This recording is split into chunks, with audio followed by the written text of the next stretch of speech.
নমস্কার। তাহলে কি তৃণমূল বিধায়ক কাঞ্চন মল্লিকের বিলম্বিত বোধোদয় হলো, নাকি 2026-এর ভোট বৈতরণী পার করার জন্য এটা কেবলমাত্র জনগণের কাছে একটা আই ওয়াশ মাত্র?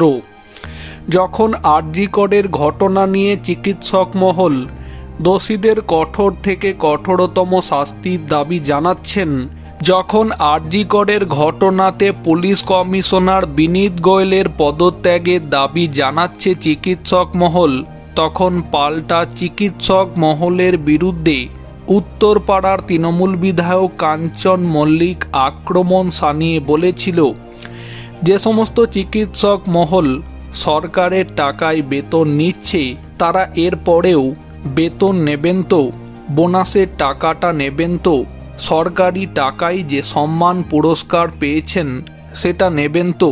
কাঞ্চন মল্লিকের এই মন্তব্যের পরই যেমন অভিনয় জগতের অনেক ব্যক্তিত্বই কাঞ্চন মল্লিকের করা এই মন্তব্যের তীব্র নিন্দা করে, একই সাথে সাধারণ জনগণ থেকে রাজনৈতিক জগতের প্রায় অনেকেই এই মন্তব্যের নিন্দা জানায়।